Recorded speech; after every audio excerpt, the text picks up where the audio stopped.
실존적인 순간을 점유하게 할 수 있다는 거죠.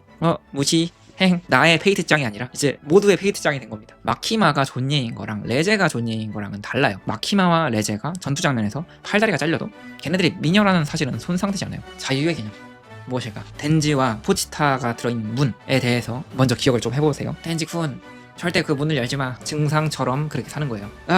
그랬구나. 덴지도 그러잖아요. 평범한 삶을 그는 모르는데 우리는 아는 상황을 알아요. 그러다 보니까 혹시 나도 내 삶에서 나는 모르고 프로이트나 락강이 진실은 사람을 썰어 아마 마유타는 돌아올 겁니다. 안녕하십니까. 하나람 디자인 스튜디오의 하나람 디자이너입니다. 오늘은 차이와 반복 서론일기 3절 반복과 일반성 세 번째 구절 개념의 관점에서라는 절을 읽을 건데요. 제목은 덴지는 왜 마키마를 정성스럽게 먹었을까 라고 정해봤습니다. 오늘 좀 긴 내용이 될 텐데 이걸 듣고 나시면은 왜 반복과 일반성, 그러니까 이 개념의 관점에서라는 절이 덴지와 마키마의 관계와 함께 놓일 수 있는지, 그리고 그게 얼마나 타당한지에 대해서 좀 많이 느끼실 수 있을 거라고 생각이 듭니다. 네, 그러면 바로 읽어보도록 할게요. 3절 반복과 일반성 세 번째 구별 개념의 관점에서. 행동의 관점에서 그리고 법칙의 관점에서 반복과 일반성은 서로 대립하고 있음을 보았다. 이제는 개념 혹은 재현의 관점에서 그 둘 간의 세 번째 대립을 더 분명히 명시해야 한다. 이를 위해서 어떤 권리상의 문제를 제기해보자. 권리상 개념은 실존하는 특수한 사물의 개념일 수도 있고 그런 한에서 무한한 내포를 갖는다. 무한한 내포는 외연은 1의 상관항이다. 여기서 대단히 중요한 사실에 주목하자. 그것은 이 내포의 무한성이 잠재적인 것이나 단순히 무한정한 것으로 가정되는 것이 아니라 현실적인 것으로 가정된다는 점이다. 바로 이런 조건에서 수러들은 개념의 계기들로서 보존되고 자신들이 기속되는 주어 안에서 어떤 효력을 지니게 된다. 그래서 무한한 내포에 의해 재기억과 재인이 가능해지며 기억과 자기의식이 가능해진다. 이 두 인식 능력이 그 자체로는 무한하지 않을지라도 상관없다. 재현 혹은 표상이란 말은 이런 이중적 측면에서 개념과 그것의 대상 사이의 관계를 지칭한다.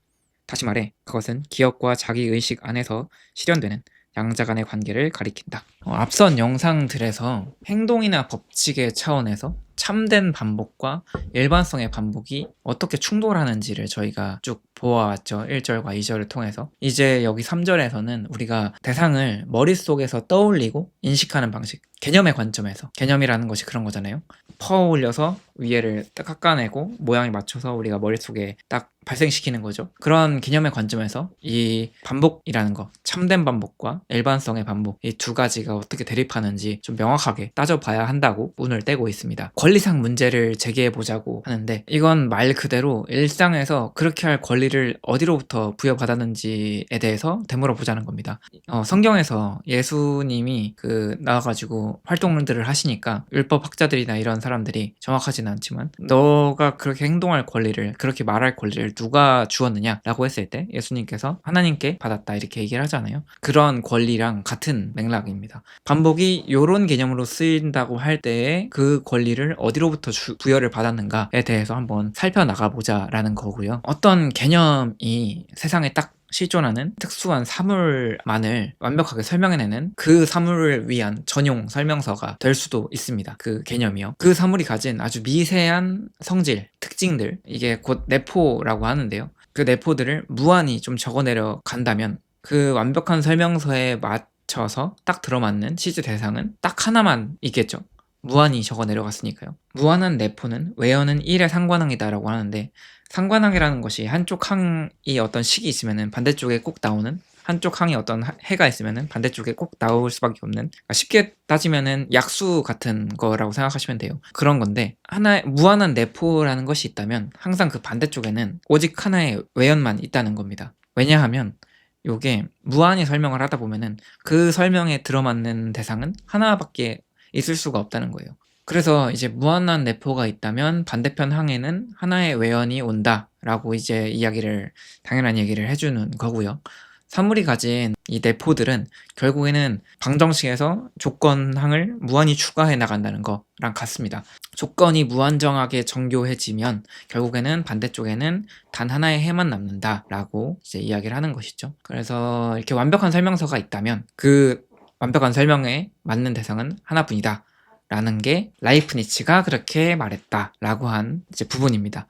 한마디로 얘기하자면 라이프니츠는 설명이 무한하다면 그것에 맞는 대상은 하나뿐이라 이야기했다라고 설명을 하면서 글을 시작하는 거죠. 여기서 정말 중요한 사실은 설명서의 내용이 무한하다는 것이 언젠가는 채워질 막연한 가능성들을 얘기하는 게 아니에요.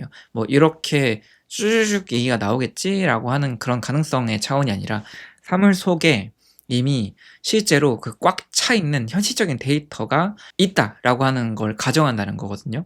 그러니까 이미 그 안에 모든 게 들어있다라고 하는 거예요.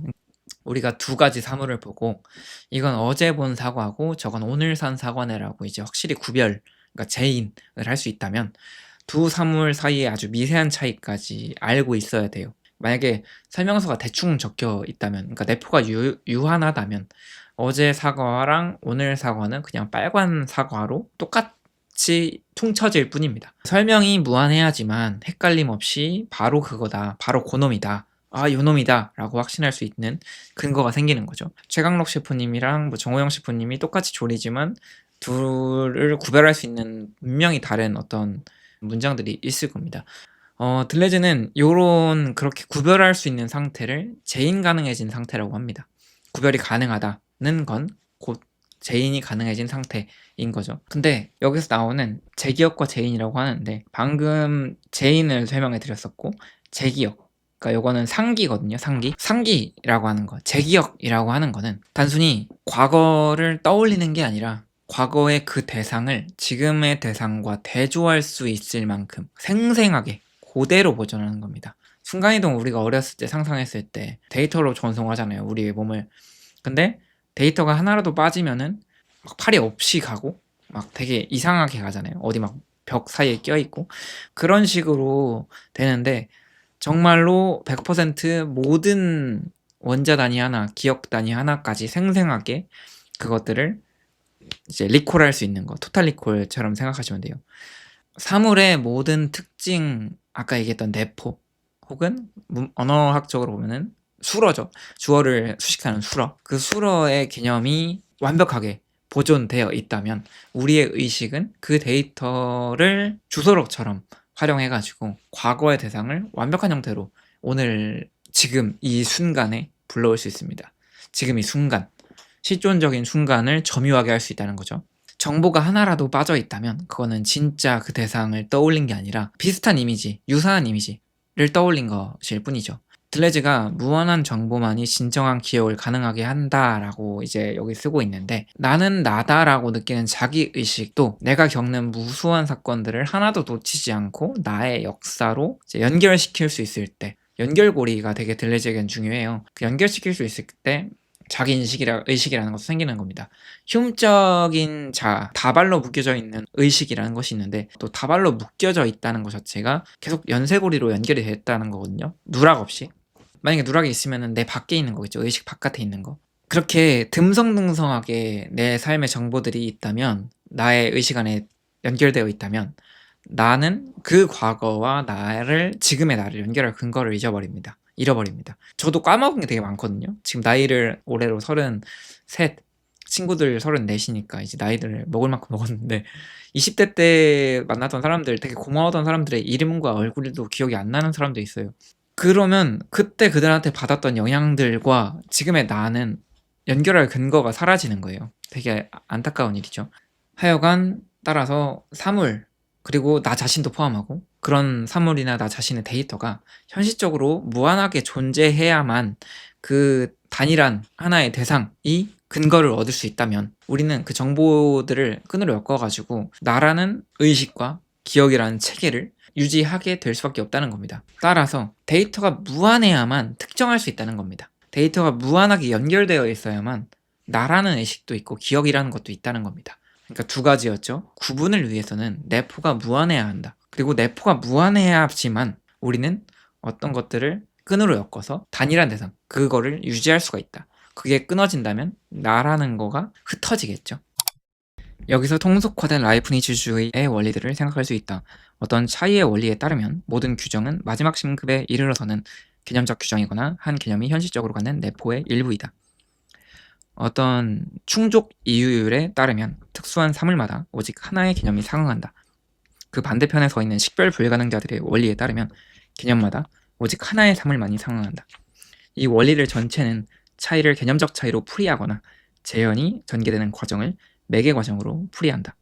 라이프니츠는 차이란 무조건적으로 설명의 차이라고 봤던 겁니다. 소개팅 앱이나 결정사 앱을 생각해 봅시다. 키, 직업, 혈액형 이런 것만 MBTI 이 네 가지만 쓰면은 겹치는 사람이 진짜 많을 거예요. 근데 그 사람의 세포수, 그다음에 흉터, 그다음에 지금 이 순간 무슨 생각했는지까지 내포를 무한히 늘리면 그 조건에 맞는 사람이 딱 한 명밖에 없겠죠. 이 관점에서는 아이러니하게도 분류가 안 되니까 그 앱을 쓰는 이유가 없겠죠. 아무튼 이 관점에서 차이라는 거는 늘 개념적인 차이일 뿐인 거고, 만약에 똑같이 되풀이되는 반복이 있다면 그건 불가능한 일이다. 사실은 설명의 차이가 무한하게 존재할 수밖에 없기 때문에 반복이라는 거는 불가능한 일이 됩니다. 그리고 여기서 이제 역주에 방금 읽었던 부분에서 식별 불가능자들의 원리, 그 다음에 충족 이율에 대한 이야기가 나오는데요. 식별 불가능자의 원리는 구분 못하는 것들의 원리라는 거예요. 그냥 구분할 수 없는 것들이 어떤지에 대한 얘기를 하는 건데, 고조사토루 피규어가 있다고 한번 생각해 봅시다. 겉보기엔 똑같아요. 근데 현미경으로 봐도 그 안에 원자 개수까지 봐도 완전히 똑같다고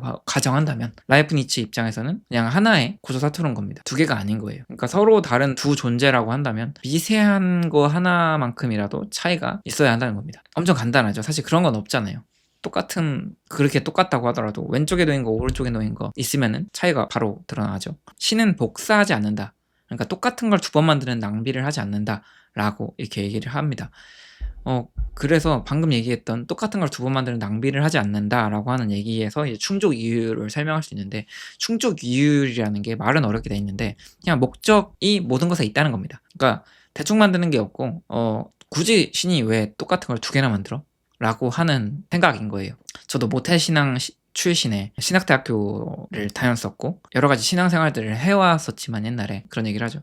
다 하나님께서 각자마다 다 고유한 뜻이 있어서 태어나게 하신 거야. 근데 자라면서 그런 것 같아요. 아니 비참한 인생으로 죽어가는 사람들이나 전혀 그것에서 벗어날 길이 없어 보이는 사람들은 그들도 하나님께서 각자마다 뜻이 있어가지고 그렇게 고통받게 하시는 걸까? 이런 의문이 들기도 했었죠. 그런 의미에서 충족이율이라는 게 이해가 되시면 좋을 것 같습니다. 여기 보면요. 그래서 되게 확 이해가 될 만한 부분이 있는데 읽어볼게요. 역주 부분입니다. 그 밖에 식별 불가능자의 원리는 연속성의 원리와 상호 보완적이다. 연속성의 원리가 피조물들의 계열들 안에 있을 수 있는 모든 위치가 어떤 개체에 의해 점유된다는 것을 뜻한다면, 식별 불가능자의 원리는 있을 수 있는 모든 위치는 오로지 하나의 개체에 의해서만 점유될 수 있음을 의미하기 때문이다. 그러니까 우리가 실존의 순간을 점유하는 무언가, 어떤 감정이든지 인상이든지 경험이든지 정보든지 이런 것들이 결국에는 존재의 한켠 지금 이 순간을 점유하게 된다라고 하는 건데, 그 점유한 그 대상은 오직 단 하나일 것이다, 이런 이야기를 하는 건데요. 근데 들레즈는 이런 거에 의문을 품고 있습니다. 라이프니츠가 차이는 무조건 설명에 대한 거고 성질에 대한 거야, 세상에 똑같은 건 없어 라고 이렇게 얘기를 하고 있잖아요 지금. 근데 차이를 개념적 차이로 이제 이야기를 하지만 만약에 그래도 다른 게 있다면 그건 뭘까? 라고 이제 질문을 던지게 됩니다. 그게 바로 이제 다음에 나오는 개념의 내포와 봉쇄 현상이라는 거예요. 봉쇄가 무엇일까? 고조사토루 피규어가 아까 있다 했잖아요. 우리는 일상적으로요, 어떤 두 피규어가, 심지어는 금형사출도 완벽하게 잘 똑같이 해놨고 채색도 완벽하게 똑같이 해놨어요. 근데 그럴 리가 없잖아요. 봅시다. 현미경으로 보면은 미세하게 달라요. 채색도 조금 다르고 금형사출 깎아낸 것도 조금 달라요. 근데 우리는 일상적으로 똑같다고 느껴요. 이건 뭘까? 설령 우리가 그 차이를 봤어요. 채색 차이를 봤어요. 근데 피규어 박스를 우리가 봤는데 상품 코드랑 공장 코드가 똑같네? 그럼 똑같구나 라고 인식해버려요. 근데 이런 것들이 엄청 많죠. 아메리카노도 어떤 카페에서 먹으면은 두 잔 똑같은 아메리카노라고 생각해요. 친구랑 가가지고 아메리카노 두 잔 시켜서 먹었어요. 그럼 그 두 개가 똑같다고 우리가 느끼죠. 이건 뭘까? 왜 똑같은 것들의 집합이 이 세상에 만들어질까? 왜 존재를 점유할까? 이런 생각을 이제 하는 겁니다. 만들어져 버렸는데 똑같은 게, 이 만들어지는 순간을 없앨 수는 없잖아요. 라이프니츠의 말대로라면 세상에 반복이라는 건 없어야 되는데 왜 우리의 이 실존의 존재 시간 안에는 왜 똑같은 게 존재할까? 왜 반복되는 게 있을까? 라는 질문을 하는 겁니다. 그리고 그 범인으로서 봉쇄를 짚어서 이야기를 시작하고 있는 겁니다. 이 봉쇄라는 것이 가진 어떤 불가역성과 어떤 불가항력적인 것들이 있다라고 하면서 이제 논의를 이어나가게 됩니다. 개념의 내포와 봉쇄 현상. 그렇지만 하나의 개념은 항상 규정들 각각의 수준에서 자신이 내포하는 수러들 각각의 수준에서 봉쇄될 수 있다. 규정으로서의 수러는 개념 안에서는 고정되어 있지만 사물 안에서는 얼마든지 다른 것으로 변하는 성질을 지니고 있다. 동물은 인간과 말에게서 각기 다른 것이 되고 인간됨도 피에르와 폴에게서는 다른 것이 된다. 그렇기 때문에 개념의 내포는 무한하다. 즉 사물 안에서 달라지고 난 수러는 개념 안에서는 어떤 다른 수러의 대상이나 마찬가지인 셈이다. 즉 사물 안에서 달라지고 난 수러는 개념 안에서는 어떤 다른 수러의 대상이나 마찬가지인 셈이다. 그러나 또한 마찬가지의 이유에서 각각의 규정은 일반적인 것으로 남아있거나 어떤 유사성을 정의하고 있다. 개념 안에 고정되어 있으면서 권리상 무한히 많은 사물들에 합치하기 때문이다. 따라서 개념의 내포는 실제적 사용에서는 무한으로 나아가지만 그 논리적 사용에서는 항상 어떤 인위적 봉쇄에 직면할 처지에 놓이게 된다. 개념의 내포에 대한 모든 논리적 제한은 일보다 큰 외연, 권리상 무한한 외연을 가져온다. 그리고 마침내 실존하는 어떤 개체도 지금 여기서 대응할 수 없는 어떤 일반성을 가져온다. 내포와 외연의 반비례 규칙. 49에서 50페이지 내용입니다. 방금 이제 고조사토루 피규어 예시에서 상품 코드만 보고 똑같다고 우리가 얘기할 수 있는 그 순간, 이건 뭔데? 왜 우리의 지금 이 순간의 실존에 똑같다는 느낌이, 똑같다는 인식이 점유하고 있는 건데? 라고 이제 라이프니츠가 주장하는 어떤 디테일스, 미세한 흠집, 미세한 미묘한 색감 차이, 다 다른 거예요. 다 고유한 게 있는 거예요. 이런 것들을 다 왜 무시, 행 하고서 그냥 해버리는가에 대해서 설명을 해주고 있는데요. 이게 들레즈가 말하는 어떤 인위적 봉쇄, 첫 번째 봉쇄인 거죠. 인위적 봉쇄인 겁니다. 여기서 이제 4가지 봉쇄가 나오는데 하나는 인위적 봉쇄, 3가지는 자연적 봉쇄입니다. 그래서 인위적 봉쇄에 대한 설명이 이제 나오고 있는 거예요. 라이프니츠처럼 뭔가 미세하게 자세히 보아야 예쁜 것처럼 하지 않고 이건 그냥 A-123 피규어야 라고 해버리면은 끝나는 거예요. 설명은 여기까지. 끊어버리면은 그거에 맞는 거는 막 수도 없이 많겠죠. 그 피규어도. 이때 그 나의 피규어는 단일한 고유한 존재가 아닌 거야. 이제 유일한 존재가 아닌 거예요. 대체 가능한 피규어가 되는 거예요. 나의 페이트짱이 아니라 이제 모두의 페이트짱이 된 겁니다. 나의 미쿠짱이 아니라 모두의 미쿠짱이 된 거죠. 그래서 편의점에서 산 생수 한 병을 그냥 일본 여행하다가 잃어버렸어요. 똑같은 브랜드 거 사면 되잖아요. 그런 것처럼 모든 존재가 인위적 봉쇄 안에서 그렇게 돼버린다는 겁니다. 그게 바로 일반성의 반복이에요. 되게 재밌는 예시를 이제 쓰는데, 동물은 인간과 말에게서 각기 다른 것이 되고 인간됨도 피에르와 폴에게서는 다른 것이 된다 얘기를 하잖아요. 요거가 동물이라는 개념이 인간에게 올 때랑 말에게 올 때랑 의미가 달라져요. 인간답다라고 하는 것도 인간다운 것이 폴이 인간다운 거랑 피에르가 인간다운 거랑 다르죠. 마찬가지로 체인소맨 얘기를 좀 해봅시다. 마키마가 존예인 거랑 레제가 존예인 거랑은 달라요. 마키마에게 들어온 예쁘다는 개념은 그 내포가 달라집니다. 레제한테 들어오는 그 예쁨도 내포가 달라져요. 그러니까 무한한 종류의 예쁨이 있지만 그 각기 다른 무한함이 있는 거예요. 그래서 누가 더 예쁘냐라는 질문이 의미가 없는 거죠. 그래서 차이, 개념 안의 차이에 해당하는 차이의 원리는 유사성의 포착을 금지하지 않는다. 오히려 거꾸로 그것들의 가장 지극한 유의를 허락한다. 이 지극한 유의를 허락한다. 이미 수수께끼 놀이의 수준에서 말하더라도 어떤 차이가 있는가라는 물음은 항상 어떤 유사성이 있는가라는 물음으로 바꿀 수가 있다. 다른 점 찾기, 그 다음에 같은 점 찾기가 같은 게임이다. 우리가 흔히 차이, 유사성이 반대말이라고 생각해요. 근데 들레즈는 이 우리가 재현, 그러니까 표상, 즉 사물을 어떤 개념으로 파악하는 단계, 설명서로 파악하는 단계에 머무는 한에서는 이 둘이 그냥 동전의 양면 같은 거라고 이야기를 하는 겁니다. 사과와 배의 차이가 뭐야? 이 둘 다 그냥 과일이라는 공통점, 유사성, 하나의 종 안에서 어떻게 나눠지는 거야? 어떻게 가지치는 거야? 의 이야기인 거거든요. 근데 그 가지치기를 우리가 넥슬라이스 해버리면은, 끊어버리면은, 봉쇄하면은 그 밑에 무수한 것들은 바닥으로 으르르르 떨어져요. 그리고 그 얘네들끼리 바닥에 모여가지고 와 우리 비슷하다 하고서 그냥 이제 지극한 유의를 하게 되는 겁니다. 유사성 파티가 시작되는 거예요. 오히려 거꾸로 그것들의 가장 지극한 유의를 허락한다 라고 하는 얘기가 그런 겁니다. 들레즈가 이걸 지극한 유의라고 표현한 게 되게 귀엽죠. 맞게 이해한 거 맞나? 읽어볼게요. 그러나 무엇보다 분류에서 종들에 대한 규정은 유사성들에 대한 어떤 연속적인 평가를 함축하고 가정한다. 어쩌면 유사성은 어떤 부분적인 동일성이 아닐 것이다. 이유는 간단하다. 개념 안의 수로는 사물 안에서는 다른 것으로 변한다. 그렇기 때문에 수로는 이 사물의 한 부분이 아니다. 개념은 라벨이지 어떤 신체가 아닌 겁니다. 예쁨은 라벨이지 걔네들의 신체가 아니에요. 그 예쁨이라는 수러, 그러니까 개념이 실제 사람한테 들어가는 순간에 그 사람의 고유한 분위기에 먹혀버립니다. 아까 얘기했던 게 그런 얘기거든요. 미녀라는 개념은 고정되어 있지만, 설명은 고정되어 있지만, 마키마가 가진 어떤 미녀라는 개념과 레제가 가진 미녀라는 개념은 이제 그들에게 붙여지는 순간 질적으로 완전히 다른 거가 되는 거예요. 이게 지금 서론에는 안 나오지만 본문에 나오는 강렬도라는 개념이거든요. 인텐시티. 그 각자가 가진 강렬도에 따라서 개념을 자기식으로 변용하게 된다라고 이해하시면 될 것 같아요. 그래서 미녀라는 단어는 그 사람의 팔이나 다리처럼 그 사람의 실제 부분이 아닌 겁니다. 이제 체인소맨에서 마키마와 레제가 전투 장면에서 팔다리가 잘려도 걔네들이 미녀라는 사실은 손상되지 않아요. 미녀라는 수로는 단지 밖에서 붙인 라벨일 뿐인 거고, 그 라벨이 똑같다는 것은 그 존재랑은 무관한 일이에요. 사실 당연한 얘기죠. 아까 4가지 봉쇄가 있을 거라고 했고, 첫 번째가 인위적 봉쇄고, 3개가 자연적 봉쇄라고 했죠. 그래서 여기서부터 이제 자연적 봉쇄 3가지를 이제 이야기하게 됩니다. 자연적 봉쇄의 세경화 반복, 명목적 개념, 자연의 개념, 자유의 개념. 이 3가지 개념의 자연적 봉쇄가 3가지가 있다 이야기를 합니다. 이런 유형의 인위적 봉쇄와는 완전히 다른 유형의 봉쇄를 생각할 수 있다. 그것은 개념의 자연적 봉쇄라 불러야 할 것인데, 우리는 이 두 유형의 봉쇄 사이의 차이를 분명히 하고자 한다.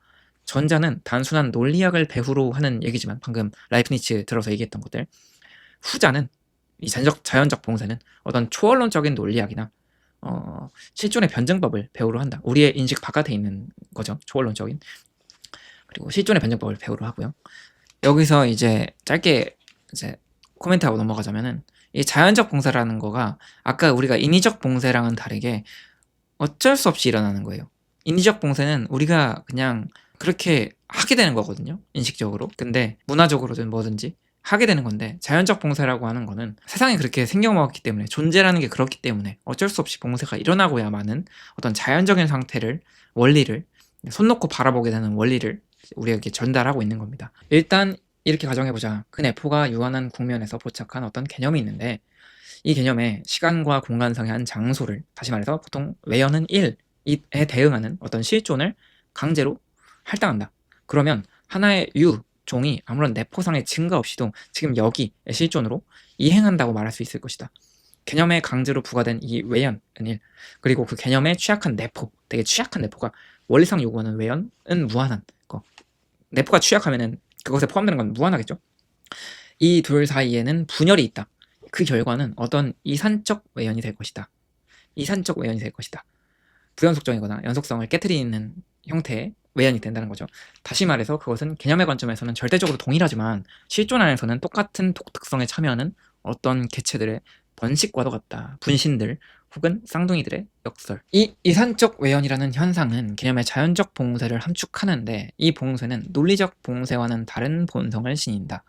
즉 그것은 사유 안에 유사성의 질서를 구성하는 게 아니라 실존 안에서 어떤 참된 반복을 형성한다. 항상 개념의 어떤 논리적 역량을 지칭하는 일반성, 그리고 개념의 무능력이나 실제적 한계를 증언하는 반복, 이 둘 사이에는 커다란 차이가 있다. 반복, 그것은 이처럼 실존으로 이행하도록 강요되고 유한한 내포를 갖는 개념의 순수한 사실일 것이다. 이런 이행 사례들로 들 수 있는 것은 무엇인가? 에피쿠로스의 원자가 그런 예들 중에 하나일 것이다. 공간 안에 국소적 위치를 점하는 개체로서 원자는 빈곤한 내포만을 갖지만, 이런 빈곤성, 원자가 갖는 빈곤성은 이산적 외연과 더불어 만회가 되고 결국 똑같은 형상과 똑같은 크기의 원자들이 무한하게 많이 실존하기에 이른다. 원자론에 대해서 얘기하는 거죠. 완전히 빈곤한 내포를 가진 원자가 무한하게 많이 실존을 한다는 그 점을 얘기하고 있고요. 하지만 에피크로스적 원자가 실존할지는 의심스럽다. 반면 어떤 점에서는 언어학 명목적 원자들이라 할 수 있는 단어들 실존은 의심할 수가 없다. 단어는 있는 거니까. 단어는 필연적으로 유한한 내포를 가진다. 그렇죠. 단어는 필연적으로 유한하게만 내포를 가지죠. 본성상 오로지 명목적 정의의 대상이 되기 때문이다. 명목적 정의의 대상이 된다. 백과사전을 생각하시면 돼요. 명목적 정의의 대상이 되기 때문이다. 바로 여기서 우리는 개념의 내포가 무한으로까지 나아갈 수 없는 이유를 갖게 된다. 즉, 한 단어는 유한한 수의 단어들에 의해서만 정의될 수 있다. 그럼에도 불구하고 단어와 따로 떼어놓을 수 없는 말하기와 글쓰기는 단어에 지금 여기에 실존을 부여한다. 말할 때, 글 쓸 때, 그 순간 내 존재를 점유하는 지금 여기에 실존을 점유하게 된다는 거죠. 따라서 유는, 류는 본연의 실존으로 이행한다. 그리고 여기서 다시 외연은 분산과 이산을 통해서 만회가 된다. 말하기와 글쓰기 안에 어떤 실제적 역량을 형성하는 어떤 반복의 기호를 통해서 만회되는 것이다. 50에서 51페이지까지 좀 길게 읽어봤습니다. 사전적 정의가 아주 명확하게 정해진 단어들을 생각을 해봅시다. 사과라는 단어의 설명서는 아주 빈약하죠. 포괄적이라는 것으로 생각하면 될 텐데요. 되게 포괄적인 어떤 단어예요.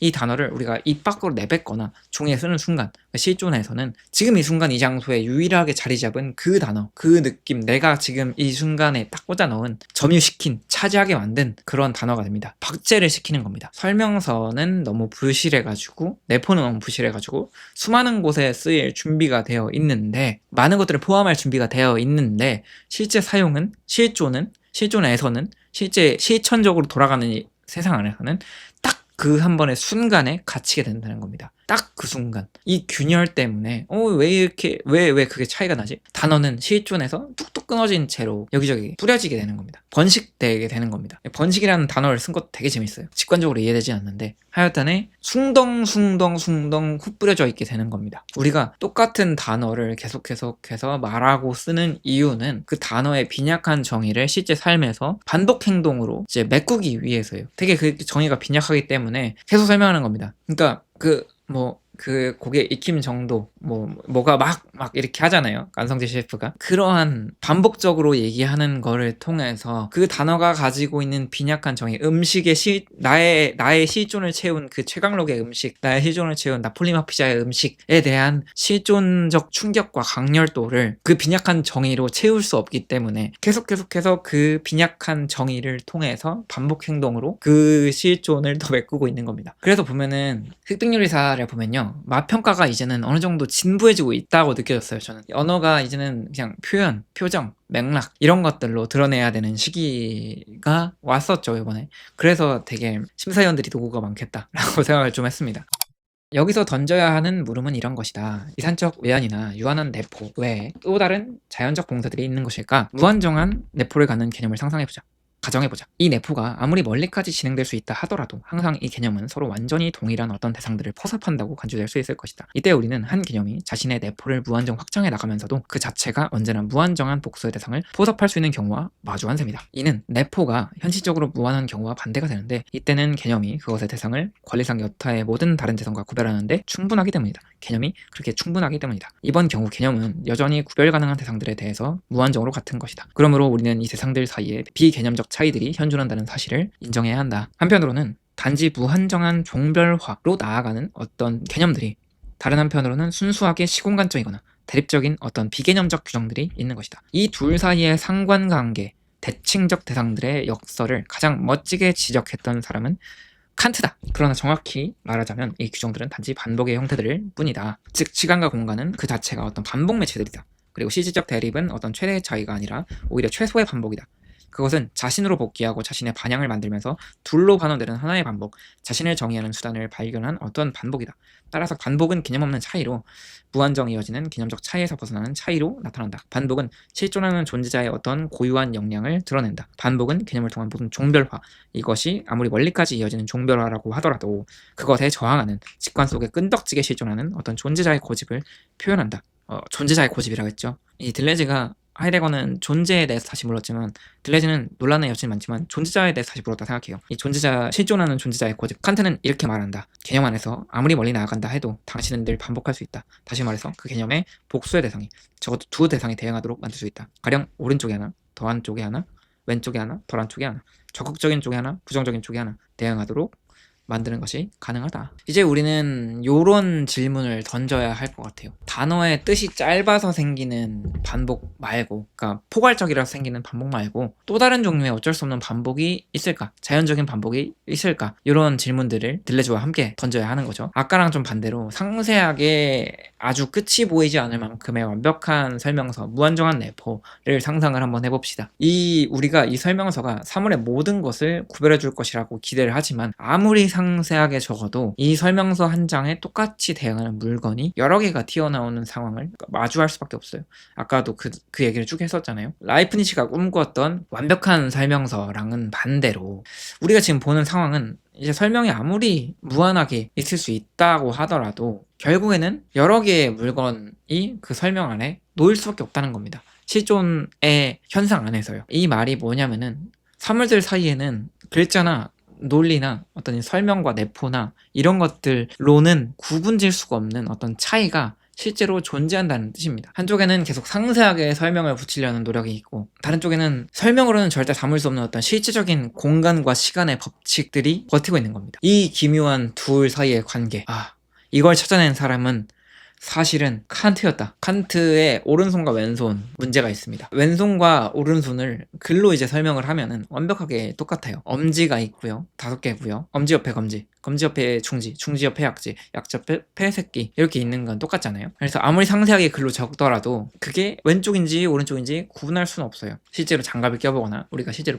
만져보고 연결된 팔과 연결해보고 뭐 힘줄과 연결해보고 해봐야지만 알겠죠. 근데 공간 속에서는 오른쪽과 왼쪽이라는 방향이 머리가 아니라 몸으로 직관으로 알 수 있습니다. 그런 영역인 거잖아요. 시간과 공간 안에서의 그 판 위에서의 영역인 거고 그 판 위에서는 아무리 똑같은 설명서를 가지고 오더라도 여기 하나 저기 하나 라고 하는 식으로 그냥 다르잖아 라고 반복을 해서 나타나게 할 수 있습니다. 들레즈가 이걸 두고서 반복은 개념의 무능력을 드러내는 사물의 끈덕진 고집이라고 합니다. 그래서 아무리 우리가 머리를 써서 사물을 분류하고 종별화, 분류해서 정의를 하고 특정한다고 해도 사물은 그 분류 체계에 순순히 갇히지 않습니다. 사물은 공간 속에 나는 여기 있고 또 저기 있어 라고 끈질기게 버티면서 나타나요. 내가 누군가를 좋아해. 그 사람에 대한 어떤 정의나 관념과 그런 발생되는 어떤 인상 그런 거는 나에게 그때 와서 있는 겁니다. 끈질기게 버티고 거기에 박혀버리는 거예요. 칸트가 얘기했듯이 아무리 우리가 개념을 정교하게 다듬더라도 세상은 언제나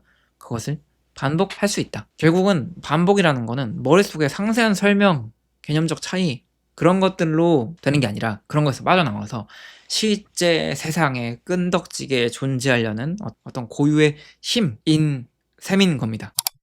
만일 무한정한 내포를 갖는 개념들이 자연의 개념들이라 간주한다면 이런 상황을 더 잘 이해할 수 있을 것이다. 무한정한 내포를 지니는 한에서 자연의 개념들은 항상 다른 사물 안에 있게 된다. 즉 개념들은 자연 안에 있는 것이 아니라 자연을 응시하거나 관찰하는 정신 안에 스스로 자연을 표상하는 정신 안에 있게 된다. 자연이 외면화된 개념이라거나 자기 자신과 대립하는 소외된 정신이라고 말하는 것은 이런 이유에서이다. 지금 두 번째 자연적 봉쇄에 대해서 이야기를 운을 떼고 있는 겁니다. 방금 얘기했던 게 명목상의 어떤 개념에서의 자연적 봉쇄거든요. 방금 칸트를 들어서 얘기했던 게 이산적 숭덩숭덩 하게 되는 거. 두 번째로 얘기하는 게 어떤 자연에 대한 거. 자연이 외면화된 개념이라거나 뭐 자기 자신과 대립하는 소외된 정신이라고 말하는 것의 이유가 되는 어떤 것에 대해서 운을 떼고 있습니다. 이런 종류의 개념들에 대응하는 대상들은 그 자체가 기억을 결여하고 있다. 다시 말해서 자기 안에 자신의 고유한 계계들을 지니거나 모으지를 않는다. 자연은 왜 반복하는 것일까? 그것은 자연이 부분밖의 부분, 일시적 정신이기 때문이다. 뭘까요? 알쏭달쏭하죠. 그래서 새로움은 스스로 표상하는 정신의 편에 속하게 된다. 즉 정신은 기억을 지니거나 습관들을 취하기 때문에 어떤 개념들의 일반을 형성하고 무언가 새로운 것을 끄집어낼 수 있다. 기억과 습관들 덕분에 정신은 자신이 응시하는 반복으로부터 새로운 어떤 것을 훔쳐낼 수 있는 것이다. 우리가 자연현상을 아주 정밀하게 설명하려고 애쓰는 상황을 다시 한번 또 생각해 봅시다. 사실 우리가 만든 그 상세한 설명서들은 자연 속에 원래 있는 게 아니에요. 자연을 관찰하는 우리 머릿속에만 있는 거예요. 자연 그 자체는 자기가 어떤 법칙에 따라서 움직이는지 그 설명서를 우리가 만든 설명서를 읽지 않아요. 관심도 없어요. 제가 조카를 데리고 산책을 갔어요. 강아지도 데리고. 저수지에 와서 저수지 물이 바람에 살랑살랑 계속 이제 파문이 있는 거를 이제 보면서 참 좋다. 저 예쁨을 봐봐. 막 얘기를 했단 말이죠. 근데 걔가 지루해 하고 하더라고요. 그 파문은 제가 그 파문을 독특하게 생각하는 거에 대해서 관심이 없습니다. 근데 그것이 저의 실존을 점유하기도 하죠. 어떤 자기를 설명하는 설명서 따위는 관심 가지지 않는 태풍이 몇 년 전에 왔었다는 걸 기억할까요? 전혀 기억 안 하셨겠죠? 쌓아두지도 않아요. 자기 안에 그 데이터를. 지금 매 순간 여기에 존재할 뿐입니다. 그리고 그것이 우리의 지금 이 순간 여기에도 등장할 뿐인 거죠. 등장과 등장뿐입니다. 그들의 등장과 나의 등장, 이들의 등장과 저들의 등장, 여기에서의 등장과 이때의 등장과 저때의 등장, 과거의 등장과 오늘의 등장, 다 그 순간에 그저 실존할 뿐입니다. 자연이 왜 인간이 느끼기에 지루할 정도로 똑같은 패턴을 이제 반복하는 걸까라고 물어볼 수 있는데, 자연이 서로 다 남남인 부분들, 다른 것들의 부분들에 이 나열되어 있는 것이기 때문이에요. 자연의 한 조각, 한 순간은 다른 순간이 다른 조각이 어떤 생각을 하는지 모르고, 나뭇잎이 하는 생각을 강물이 몰라요. 강물이 하는 생각을 고양이가 몰라요. 내가 하는 생각을 네가 몰라요. 사람도 마찬가지예요. 사람도 자연이니까. 내가 하는 생각을 나의 연인은 몰라요. 나의 연인이 하는 생각을 나는 몰라요. 그런 거예요. 자연이라는 거는. 기억력이 없으니까 매번 처음 하는 것처럼 똑같은 행동을 되풀이합니다. 아까의 광물과 지금 광물이 서로 다르잖아요. 기억력이 없으니까 아까의 광물이 그냥 처음 오듯이 왔고, 지금의 광물도 처음 오듯이 옵니다. 그렇게 되풀이한다는 거예요. 이렇게 근데 신기한 거는 똑같이 반복되는 자연을 보면 우리가 새롭다, 어떤 법칙이 있는 것 같다 라고 느낀다는 겁니다. 이게 바로 인간의 정신, 기억과 습관이라는 아주 특별한 능력을 가지고 있기 때문에 이런 거를 법칙화할 수 있는 거고, 새롭게 느낄 수 있는 거예요. 차이와 유사성을 읽을 수 있는 거죠. 그리고 그것에서부터 자연과학이 나올 수 있는 근거가 생기는 겁니다. 우리의 정신은 그것들을 바라보면서 어라? 이건 좀 다른데? 어라? 요렇게 똑같네? 어라? 이렇게 차이 있고 이렇게 똑같네? 이건 법칙이라고 할 수 있겠네? 라고 하면서 어떤 의미들을, 자연은 아닌데 자연은 그냥 있는 건데 우리가 그 그냥 있는 사람들의 소매치기를 해서 새로운 의미를 훔쳐내버립니다. 가져와 버립니다. 퍼올려 버립니다. 길어냅니다. 결국에는 새로움이라는 것은 자연 속에 있는 게 아니라 반복되는 자연을 관찰하면서 그것을 기억으로 엮어내는 우리의 마음 속에서 탄생하는 거예요. 유한한 내포를 지닌 개념들은 명목적 개념들이다. 무한정한 내포를 지니지만 기억을 결여한 개념들은 자연의 개념들이다. 그런데 이 두 경우 모두를 통해 길어낼 수 없는 자연적 봉쇄의 사례들이 아직 남아있다. 가령 무한한 내포를 지니고 기억을 갖추었으나 자기의식을 결여한 어떤 기별적 기초개념이나 특수한 표상이 있다. 알쏭달쏭한 말을 또 하기 시작하죠. 이게 어떻게 보면은 오늘의 핵심이고, 마키마를 왜 덴지가 그렇게 정성스럽게 먹었을지에 대한 해답이 나오는 부분인데요. 바로 자유의 개념에서의 봉쇄입니다. 자유의 개념 무엇일까? 들어가 보시죠. 가령 무한한 내포를 지니고 기억을 갖추었으나 자기의식을 결여한 어떤 개별적 기초개념이나 특수한 표상이 있다. 자기의식을 결여한 어떤 개별적 기초개념이나 특수한 표상, 이 무엇인지 찾아가 봐야겠죠. 표상이 총괄하는 내용은 물론 즉자적 성격을 띠고 있으며 그 안에는 기억 내용도 들어있다. 이 기억 내용은 오늘 여기서 모든 낱낱이 특수한 행동, 장면, 사건, 존재자 전체를 끌어안고 있다. 이 기억 내용이. 그러나 어떤 특정한 자연적인 이유 때문에 결핍되는 것이다. 그것은 의식의 대자적 차원이자 재인의 차원이다. 상기가 아니라 재인, 재기억이 아니라 재인의 차원인 거고, 즉자적이 아니라 대자적 차원인 겁니다. 기억이 결여하고 있는 것, 그것은 재기억이 되거나 오히려 차라리 철저한 되새김이다. 여기 나오죠. 대자적 차원이자 재인의 차원에서 이렇게 결핍이 되는데, 그것들이 결여하고 있는 것은 재기억이랑 되새김이다. 되새김은 여기 역주에 보면은 엘라보레이션이라고 해가지고 프로이트의 훈수비라는 개념이거든요. 억압된 기억을 되살리는 치료 과정이라고 하는데, 철저한 되새김 작업, 몸으로 훈련하여 되새기는 것을 얘기하는 겁니다. 그것이 없기 때문에 단지 대자적 차원이자 재인의 차원으로만 그것을 가지고 있고, 결국에는 자연적 이유 때문에 자기의식이 결여되는 표상들이 있다는 겁니다. 그리고 그 표상은 의식과 나와 표상 사이에 어떤 관계를 설정하고 있는 겁니다. 삼각형을. 그것이 나에게 의미로서 다가오려면은 나를 위한 무엇으로의 차원, 그 대자적 차원이 필요합니다. 우리가 결여하고 있는 거, 연결고리가 끊어져 있는 부분이 여기에 있죠. 세 번째 봉쇄라는 게 이 재기억 곧 상기, 그다음에 철저한 되새김, 훈습, 이것과의 연결고리가 끊어져 있는 어떤 기억과 표상에 대해서 말하는 거예요. 이 관계는 나는 어떤 표상을 떠올린다라는 표현에서 나타나는 관계보다 훨씬 심층적이다. 의식이 표상을 나와에게 연관짓는다면 이때 나는 어떤 자유로운 인식 능력이며 그래서 어떠한 자신의 생산물에 의해서도 구속되지 않는다. 아까 훈습에 대해서, 되새김에 대해서 다시 이야기를 좀 더 드리자면은 기억이 괴로워하고 있는 게 되새김이라고 했잖아요. 근데 정신분석에서 프로이트가 이 되새김, 훈습을 얘기하면서 뭐라고 했냐면은 훈습이라는 것은 단순히 그냥 떠올리는 것이 아니라 기억이 나를 지배하지 못하도록, 억압하지 못하도록 철저히 내가 그 기억을 파고들어서 그것을 내 삶의 일부로 통합하는 과정을 바로 훈습이고 되새김이라고 하는 겁니다. 이 되새김이 성공을 하게 되면은 내 기억, 그러니까 나의 생산물인 거잖아요. 내 기억은 내 생산물에 내가 휘둘리지 않게 된다, 자유로운 주체가 된다라고 이야기를 합니다. 그러니까 과거로부터 자유한 거예요. 과거의 기억은 나를 억압하는 어떤 족쇄가 되지만 그것들이 족쇄가 아니라 내면에서 일어나는 어떤 변화나 성찰의 기회가 될 수 있게 된다는 겁니다. 이 훈습을 통해서.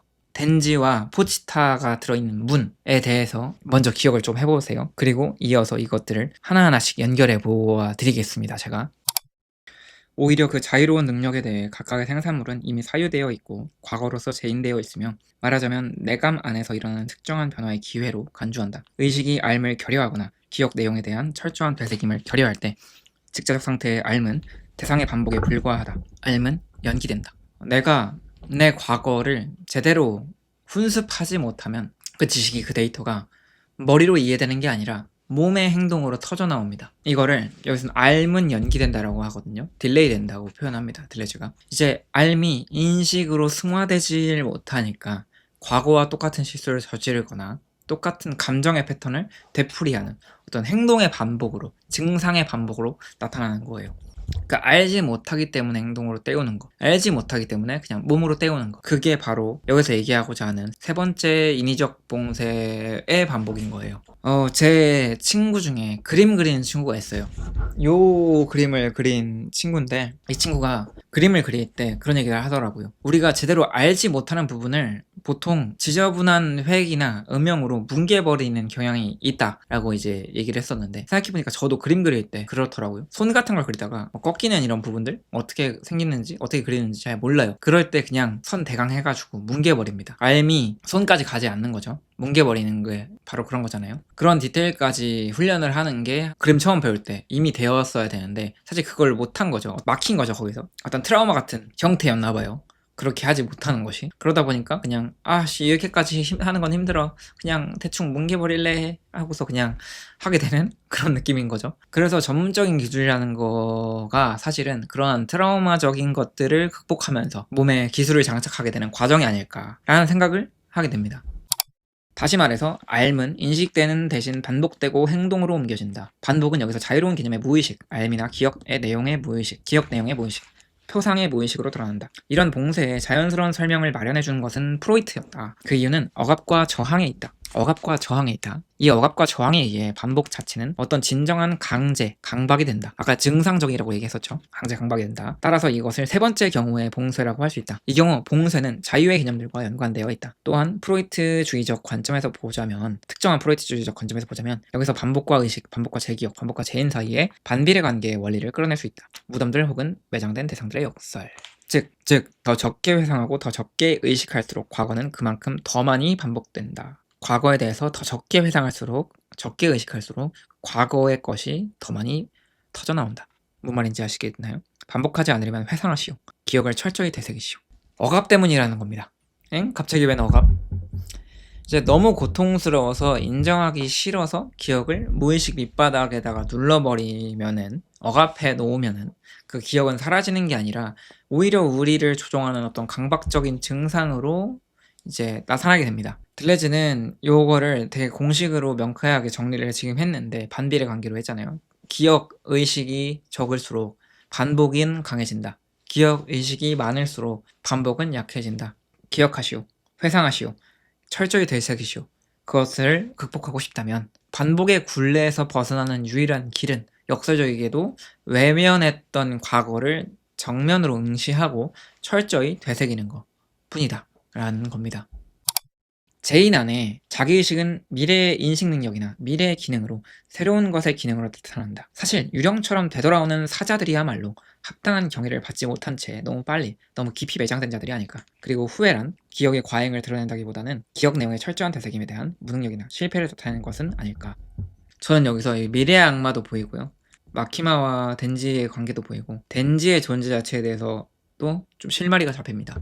여기서 되게 카타르시스를 느낄 정도의 비유가 등장합니다. 제대로 경의를 받지 못한, 합당한 경의를 받지 못한, 그러니까 여기서는 훈습, 애도, 되새김 이런 것들을 받지 못한 어떤 기억들이 유령처럼 되어서, 악마처럼 되어서 지옥에서 우리의 삶에 자꾸 다시 되돌아옵니다. 체인소맨에서도 악마를 죽이면은, 악마는 두려움인데, 유령 같은 거죠, 두려움도.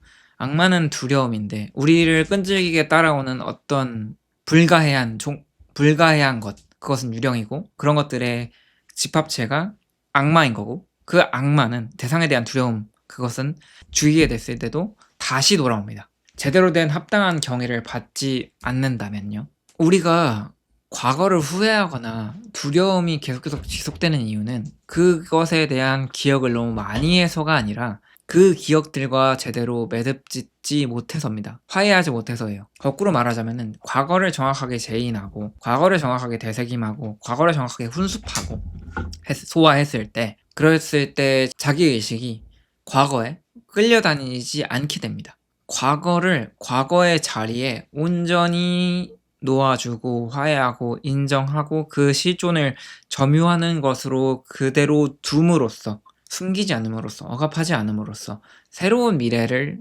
맞이할 자리를 만들게 되는 겁니다. 진정한 차이를 만드는 미래라고 하는 거는 과거를 철저하게 소화시킨 뒤에야 찾아오게 됩니다. 여기서도 지금 새로운 미래, 과거를 온전히 그대로 놓아줌으로써 찾아오는 새로운 미래, 철저히 과거를 소화한 뒤에야 찾아오는 새로운 미래, 나유타가 떠오르죠? 이어서 쭉 설명해 드릴게요. 반복에는 비극적인 반복과 희극적인 반복이 있다. 반복은 게다가 언제나 두 번에 걸쳐서, 한 번은 비극적 운명으로, 한 번은 희극적 성격을 통해 나타난다. 연극에서 주인공이 반복한다면 이는 정확히 그가 본질적으로 어떤 무한한 알무로부터 분리되어 있기 때문이다. 이 알무는 주인공 안에 침잠해 있으며 주인공 안에서 활동하고 있다. 하지만 마치 어떤 은폐된 사태인 양, 봉쇄된 표상인 것처럼 활동할 뿐이다. 비극과 희극의 차이는 두 가지 요소에 의해 결정된다. 하나는 억압된 알의 본성인데, 이것은 때로는 희극의 경우 직접적인 자연적 알미거나 단순하게 상식으로부터 주어진 알미며, 때로는 비극의 경우 비전적인 무시무시한 알미다. 비밀스러운 전승 같은 거예요. 무슨 신탁 같은 거. 그런 무시무시한 알미다. 들레즈가 반복이 똑같은 것이 일어나는 일을 지칭하고자 한 게 아니라 암과의 분리에서 그것이 기인하는 것이다 라고 이야기를 합니다.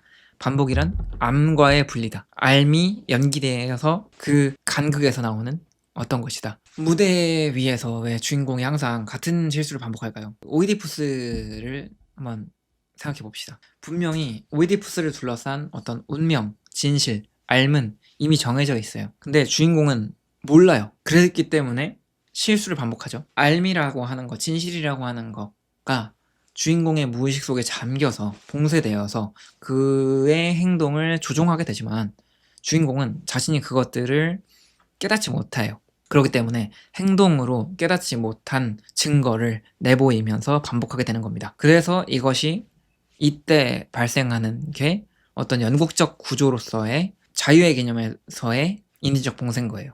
자유의 반대가 뭐죠? 억압과 지배죠. 억압과 지배의 차원에서의 어떤 연극적 구조를 한 인위적 봉쇄이다 라는 겁니다. 체인소맨 1부 내내 덴지가 비슷한 패턴을 반복해 나아갑니다.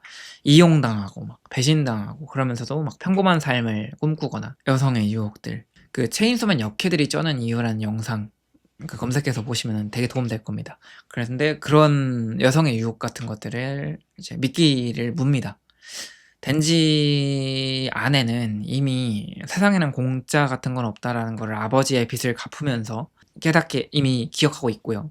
포치타와의 계약을 통해서 평범한 삶을 꿈꾸게 되는 이런 상황 전까지의 맥락 그것들을 잠재해 놓고 있잖아요. 덴지 안에다가 덴지가. 하지만 덴지는 어찌된 일인지 의도적으로 그 지식을 의식의 표면으로 끌어올리지를 못해요. 봉쇄하고 있거든요. 덴지 쿤 절대 그 문을 열지 마. 어찌 보면 덴지는 분명히 알고 있는데 동시에 알지 못하기 때문에 알지 않기로 선택을 했기 때문에 문을 열지 않았기 때문에 무섭거든요. 문을 연다는 거는. 그리고 포치타도 평범한 삶을 위해서라면 열지 마 라고 하는 거예요. 평범한 삶을 원하고 덴지도 그러니까 마키마의 개처럼 살고 싶고 레제랑 복작복작 하고 싶고 하는 것 때문에 열지 않는 겁니다. 2부에서는 나유타와의 행복한 일상을 유지하고 싶기 때문에 그렇기 때문에 알지 않기로 선택하는 거고요. 그렇기 때문에 이용당하는 행위를 반복하게 되거나 계속해서 배신당하고 이용당하고 그러한 굴레 속에 갇히게 되는 겁니다. 이걸 또 다른 방식으로 한다면 1부 막바지에 아키가 총에 마인이 돼가지고 덴지랑 싸우잖아요. 그때도 아키의 정신이 어린 시절 동생이랑 눈싸움했던 때로 가거든요. 그때 아키의 무의식이 지금 자신이 덴지를 죽이고 있다 이런 진실, 무시무시한 비극적인 진실, 비전적인 진실을 감당하지 못해서 봉쇄하고 있는 겁니다. 그리고 그의 인식에서는 알미 지연되고 있고 암과의 괴리된 그 간극 안에서 눈싸움을 하는 것처럼 그 눈싸움이 반복되는 것처럼 무해한 눈싸움이라는 놀이, 과거의 행동이 반복처럼 나오는 겁니다. 관기 그래서 피트기는 그때 사투를 막 보고 있지만 아키는 천진난만하게 눈 던지는 걸로 표현이 되죠. 그래서 이 희극적인 행동, 지극한 유의를 허락한다 했었죠. 거꾸로 그것들의 가장 지극한 유의를 허락한다. 동일성, 그 일반성, 반복 그것들의 어떤 파티를 그냥 하게 냅둔다고 했는데 그 안에 들어가 있는 겁니다. 꿈속에서 행복하잖아요. 아키가. 그래서 들레즈가 말한 희극과 비극이 한 무대에서 엇갈리는 반복이라고 하는 게 바로 이런 겁니다. 그래서 저는 이 아키의 경우도 그렇고 덴지의 경우도 그렇고 모든 것들이 체인소맨 작가님이 진짜로 들레즈의 차이와 반복을 깊이 있게 읽으셨구나 라는 생각을 할 수밖에 없었거든요. 안 읽었다면 어떻게 이런 스토리를 쓰지? 라는 생각까지 하게 되는 작품입니다. 진짜 명작이에요.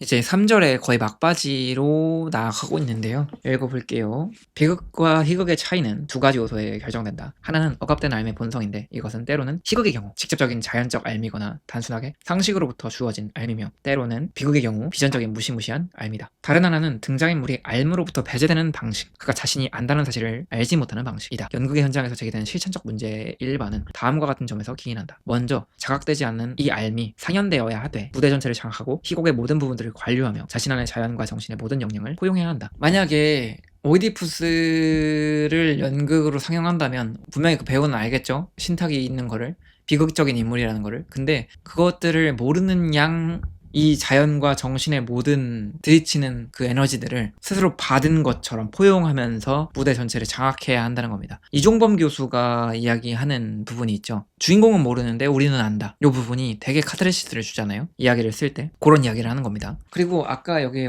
보이는 게 희극의 경우에는 어떻게 돼 있냐? 바보같이 이걸 모르네? 그런 상식적인 부분들이 있다면 만약에 앞에 뭐 구덩이가 있는 거를 모르고 주인공이 가다가 빠져버려요. 그럼 하하 웃겠죠? 그런 게 어떤 희극 같은 건 거고 아버지를 죽이고 어머니와 결혼해야 할 운명이다라고 하는 오이디푸스적인 무시무시한 신탁이 비밀이라면은 그게 진실이라면은 되게 비극이겠죠. 오이디푸스는 그걸 모르니까. 그러니까 알아요. 왜냐면은 어렸을 때 들었잖아요. 그 신탁을 들었잖아요. 듣고 알고 그것이 있다는 거를 알매도 불구하고 그것이 실제 훈습으로 드러나지를 않고 받아들이지 않고 그것들로 향해 서서히 빠져 들어가는 거기로 전락되어 가 버리는 그런 비극들인 거죠. 그렇기 때문에 그것이 비극이 되는 것이다. 체인소맨을 들고 올 수밖에 없는 게 이 문이라고 하는 거, 포시타가 들어있는 문이라고 하는 복선이 들레즈가 이야기하는 비극적 반복을 설명하는 제일 좋은 예가 될 수 있을 것 같기 때문이에요. 그러니까 억압된 기억인 거잖아요. 덴지의 무의식 깊은 곳에는 자신이 아버지를 죽였다라고 하는 어떤 되게 불쌍하게 아버지를 자기가 죽이고 아버지의 빚을 자기가 갚아. 그런 끔찍한 비전적인 그러니까 숨겨진 그런 진실이 담겨 있습니다. 그 덴지의 문 안쪽에는. 그래서 그 고통스러운 알미, 이 체인소맨 세계관 전체를 장악하고 있죠. 그 비극적인 것이. 근데 맨 초반에는 덴지도 모르고 관객도 몰라요. 근데 그러다가 덴지가 몰랐다는 것을 관객들도 알게 되고, 그 모든 비극적인 것들이 또 덴지가 단순히 그냥 한번 알게 됐다고 해서 끝나는 것이 아니라 작품 전반에 이전과 이후 1부 전체와 레제편과 그 다음에 2부 전반 지금도 이어져 나가고 있지만 그 안에서 그 억압이 만들어내는 반복이 계속해서 나오고 있는 겁니다. 그러한 알과 괴리 상태, 비극적 상태가 이 세계관을 장악하고 있는 거죠. 근데 포치타도 이걸 알고요. 마키마도 이걸 알아요. 근데 포치타는 그걸 지켜주려고 해요. 평범한 삶을 사는 게 나의 꿈이야. 한 것 때문에 평범한 삶을 위해서 지켜주려고 합니다. 그래서 절대 문을 열지 마. 진실을 너의 삶에 훈수하지 마. 라고 하는 거죠. 그리고 마키마는 그걸 알기 때문에 그걸 가지고서 지배하려고 해요. 그러니까 덴지가 이 진실을 표상하지 못한 채로, 생각하지 못한 채로 오직 억압 그 자체인 지배의 악마, 그러니까 마키아벨리, 억압, 지배의 악마, 그것의 개가 되어서, 마키마의 개가 되어서 살아가게 되면서 이 비극적인 상처를 입는 행동들을 반복하게 되는 겁니다. 증상처럼 그렇게 사는 거예요. 체인소맨 작가가 덴지처럼 살라고 체인소맨을 만들진 않았을 거잖아요. 체인소맨 덴지가 드러내는 어떤 증상적 반복, 억압과 화해하지 못했을 때 나오는 어떤 병리적이고 증상적인 반복이 우리의 삶에, 저에게도 많이 영감이 됐지만, 저에게도 많이 공감이 됐지만, 그런 우리의 시대가 지금 체인소맨을 사랑하는 이유는 그러한 반복이 우리들의 삶에, 그런 억압들이 우리의 삶에 가득하고 있기 때문입니다. 그것들을 장악하고 있기 때문이에요. 우리의 시대를. 그래서 계속해서 덴지는 상처 입기를 반복을 합니다. 반복 행동을 이렇게 해요. 무시무시한 진실로부터 도망치기 위해서 어떤 강박적인 연기 같은 것들일지도 모르겠습니다. 그래서 저는 누군가가 컨셉질을 한다고 할 때 되게 조심하게 생각하는 게, 그 컨셉질조차도 하나의 어떤 억압으로부터, 억압된 기억들, 억압된 트라우마로부터의 생존법일지도 몰라요. 연극의 현장에서 제기되는 실질적 문제의 일반은 다음과 같은 점에서 기인한다. 먼저 자극되지 않은 이 알미 상연되어야 하되 무대 전체를 장악하고 희곡의 모든 부분들을 관리하며 자신 안의 자연과 정신의 모든 영향을 포용해야 한다. 하지만 다른 한편으로 주인공은 스스로 이 알미를 표상하지 못한 채, 결코 포상하지는 못한 채 그것을 행동으로 옮기고 연기하고 반복해야 한다. 이런 반복은 아리스토텔레스가 발견이라고 불렀던 첨예한 순간에 이르기까지, 발견에 이르기까지 지속되어야만 한다. 지속될 수밖에 없다. 바로 그 순간에 이르러서야 반복과 표상은 서로 뒤섞이고 마주친다. 실제적으로 일어나는 그 억압된 행동으로서 나오는 반복과 봉쇄된 반복과 표상, 우리의 생각이 그때야 비로소 뒤섞이고 그때야 비로소 합쳐지고 그랬구나 라고 하게 된다는 겁니다. 하지만 그때까지는 반복과 표상이라는 두 차원을 혼동하지 말아야 한다. 이것이 진짜 내가 표상하고 있는 것일까? 아니면 억압된 것에 의해서 반복 행동으로 나오는 것일까? 이런 것들을 혼동하지 말아야 한다는 겁니다. 그 두 차원은 서로를 반영하고 서로를 키워주는 관계에 있다. 이것들이 서로 마주보면서 핑퐁하면서 무엇이 진실인지 무엇이 억압된 것인지를 알 수 없게 만든다는 거예요. 덴지도 그러잖아요. 평범한 삶을 원했었는데 딸기잼만 발라먹고 살면 괜찮다고 생각했는데, 근데 사실상 그가 진짜로 마주해야 했던 것은 이 억압의 진실, 내가 억압하고 있는 거, 내가 지배당하고 있는 거, 그것들이에요. 그것들을 진정으로 바라보고 훈습하고 했어야지 되는 건데, 그러지 못하고 계속해서 포치타의 관계 속에서 진짜 표상인지 아니면 이게 반복 행동일 뿐인지 혼동이 되면서 상처를 입고 나아가고 있는 것입니다. 따라서 알은 무대 위에서 배우를 통해 상연되고 반복되는 바의 것과 같은 것으로 식별된다. 그래서 작품을 보는 게 중요한 겁니다. 무대 위에서 배우를 통해서 이렇게 상연되는 것들이 있잖아요. 진짜 모르고 있구나. 우리는, 관객들은 그는 모르는데 우리는 아는 상황을 알아요. 그러다 보니까 메타인지라는 것들이 돼요. 혹시 나도 내 삶에서 나는 모르고 사람들은 알지 않을까? 나는 모르고 진실은 사실은 이거지 않을까? 근데 그런 것들이 생기지 않는다면 그것은 되게 자폐적인 거잖아요. 우리는 그런 시대에 살고 있다고 생각합니다. 자폐를 깨고 나올 수 있는. 근데 이거에 단순히 국제주의 같은 느낌은 아니에요. 이거는 되게 물질적 무의식에 관한 거거든요. 프로이트나 락강이 무의식을, 그러니까 우리의 뇌에서 일어나는 의식 외적인 것들로 생각하잖아요. 또 마음 안에 있는 걸로 하는데, 들레즈는 물질적 무의식이라고 해가지고 어떤 나라는 의식이라는 것도 내 외부의 모든 물질적인 것들이 나를 뿅 하고 지나가서 여기에서 터져 나오는 어떤 것들의 일부라고 했잖아요. 근데 그 일부가 내 의식이면은 터져 나온 모든 것, 나를 거친 모든 것들이 무의식인 겁니다. 심지어는 만나이를 사용하지 않던 습관, 만나이를 사용하지 않게끔 왔던 어떤 역사적인 맥락들까지도 그런 모든 물질적이고 정신적이고 모든 이 사회적인 구성된 모든 것들도 나의 물질적 무의식인 겁니다. 그렇기 때문에 저는 계속해서 만나이를 사용하지 않는 것이고 그렇기 때문에 자꾸 윤석열 나이라고 하는 것이고 이렇게 하는 겁니다. 그러니까 그런 것들이 단번에 사라지지 않는 이유는 물질적 무의식이 있기 때문이에요. 그렇기 때문에 우리는 항상 그 물질적 무의식을 볼 수 있는 것들이 무엇이냐면은 어떤 분석인 거예요. 그 물질적 내 밖에 있는 내 의식 바깥에 나를 지난 모든 것이 무엇인지에 대해서 분열 분석하는 거. 연극, 영화, 이미지를 통해서 무대 위에서 이렇게 나는 알고 배우는 모르는 상황들을 보면서 나도 그렇지 않은지에 대해서 식별하게 되는 것들. 그런 것입니다. 아리스토텔레스가 말한 발견, 그랬구나 하는 거, 진실을 깨닫는 순간, 억압의 개념에서 발견되는 자연적 봉쇄, 그것이 그랬구나 하는 순간에, 포치타의 문을 여는 순간에 멈춥니다. 그 전까지 주인공은 그냥 개성동을 반복하고 관객은 생각 그냥 하면서 이 두 차원이 서로 거울처럼 계속해서 비추고 있어요. 발견의 순간이 오면은 그게 비로소 합쳐지면서 쓱가지면서 연극이 막을 내립니다. 인식되지 못하는 삶은 반복을 계속해서 나을 수밖에 없는 거고요. 그걸 계속해서 이어져 나가게 하겠죠. 하지만 인간의 욕망은 끝이 없고 계속해서 반복된 실수를 한다. 반복된 실수가 있기 때문에 극이 계속 간다. 하지만 그것들이 해결된다면 그 주제로 한 극은 끝이 나는 겁니다. 인식된 삶은 반복을 스스로 끝냅니다. 체인소맨 1부의 결말에서 덴지가 마침내 포치타의 꿈속의 문을 열고서 포치타를 마주합니다. 절대로 문을 열지 말라고 했는데 또 불구하고 만나죠. 어떻게 보면은 포치타는 진실의 악마일지도 몰라요. 진실은 사람을 썰어 덜덜. 그리고 마키마의 정체와 자신의 과거, 아버지를 죽였던 과거에 대한 삶을 인식의 영역으로 끌어올립니다. 그 발견의 순간에 더 이상 덴지는 이전처럼 바보같이 속아 넘어가거나 이용당하는 반복을 하지 않아요. 체인소맨이 돼버려요. 포치타가 오죠. 지배의 악마를 완전히 이제 뭐가 치움으로써 그 이후에 그녀와 완전히 하나가 되는 전대미문의 방식으로 관계를 이제 매듭짓게 됩니다. 알미, 표상이, 행동, 그 반복을 마주하면서 비극적 연극이 끝나게 되는 거예요. 55페이지에 그런 얘기가 써 있었어요. 유령처럼 되돌아오는 사자들이야말로 합당한 경애를 받아야 하는데 그러지 못한 채 너무 빨리 깊이 매장된 자들이 아닐까. 덴지가 마키마를 미워하면서 막 죽여버렸어요. 그냥 그랬으면은 아마 지옥에 갔으니까 다시 돌아오겠죠, 마키마는. 근데 오히려 덴지는 마키마를 급속 냉동해가지고 썰어가지고 자기 몸 안에 모셨습니다. 정성스럽게 요리해가지고 먹었죠. 천천히 정성스럽게 요리하면서 먹었다고 만화책을 보면 나오거든요. 이게 델레즈가 말한 사자에 대한 합당한 경애인 것 같습니다. 철저하게 소화된 과거는 더 이상 유령이 되어서 밤마다 찾아오질 않습니다. 강박적으로 나를 괴롭히질 않아요. 그리고 지옥에서 되돌아오지도 않습니다. 마키마라는 지배의 악마가 덴지의 위장에서 분해되어서 사라져버리고 그 자리에 비로소 새로운 시작, 라유타라는 미래가 태어날 수 있게 된 겁니다. 지배의 악마가 이제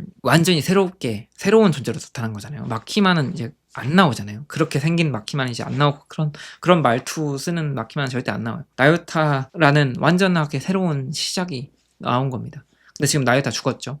지옥 갔을 겁니다. 왜냐면은 덴지가 먹거나 죽은 게 아니니까, 폭발로 죽었으니까 아마 나유타는 돌아올 겁니다. 나유타 will return in 시즌 3. 델레즈는 이 서러운 3절을 통해서 우리가 왜 삶에서 똑같은 실수를 반복하고 고통받는지에 대해서 존재론적으로 해답을 제시하고 있는 것 같아요. 우리 안에서 이미 모든 과거의 데이터가 많이 가득하지만 그걸 나의 것으로 인식하고 통합하는 내 의식, 자기의식은 결여될 때가 있어요. 그때 삶이 어떤 인식과 표상의 차원이 아니라 맹목적인 행동의 증상적 반복으로 터져나오게 됩니다. 마치 자신이 이미 알고 있다는 사실조차도 까먹고 모른 채로 경황 없이 무대 위에서 정해진 운명을 연기하는 주인공처럼 우리가 행동하게 되는 거고, 우리가 철저하게 우리를 억압하고 있는, 지배하고 있는 그런 마키마들, 과거를 철저하게 되새김을 통해서, 훈수함을 통해서 그걸 극복할 수 있는 건데, 그것들에 실패하면 실패할수록 억압된 악마들,